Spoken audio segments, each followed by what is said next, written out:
Tervitused Tellolandi linnaversioonist. Ja öelge mulle palun, et ma ei ole maailmas ainus inimene, kellel tekivad kodus sellised kohad, kuhu lihtsalt ladustada asju. Vaadake siia selja taha. Mul on selline lükandustega suur, üks sein on kinni pandud lükandustega, seal on ripuvad riided, seal on tavalised riided, voodipesu, jalanõud, kõik asjad on ära paigutatud ja siis üks nurk on selline, kus oli kunagi kabinet juba aastaid tagasi, aga tänaseks on kujunenud see selliseks kolikambriks, ehk et kabinetti seal enam ei ole. Aga praegusel ajastul, kus me teeme väga palju kaugtööd, kus võimalikult palju saaks nagu kodus asju ära teha, siis mul on vaja ikkagi seda kabinetti nüüd jälle kasutusele võtta. Ja mu tänaseks tööks, mitte just kõige meeldivamaks tööks, on see kabinet teha taas kabinetiks.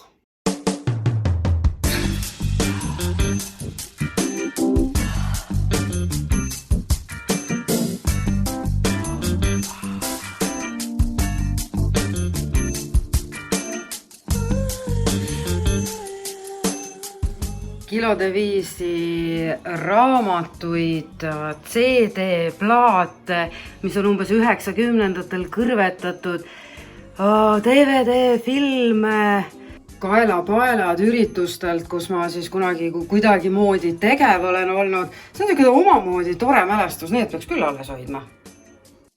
Nüüd hakkab selle kogu asja läbi sorteerimine.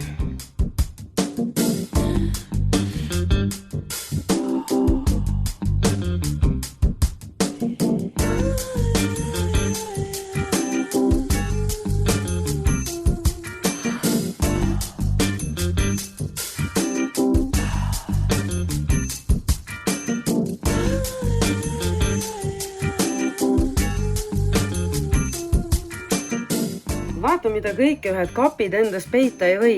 Muide, need keeleõpperaamatud on sellised, millel kaasas on ka CD-d ja nende CD-plaatide peal, kui te hakkate keelt õppima, siis te kuulete, kuidas mina ütlen kuulake ja korrake. Nüüd otsime teed muuseumisse. Väga põnev, väga põnev. Ja igas kodus peavad olema kindlasti ka sellised raamatud olemas.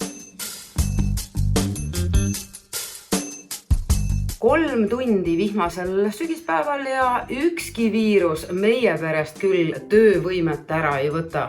Kena kabinet on saanud valmis.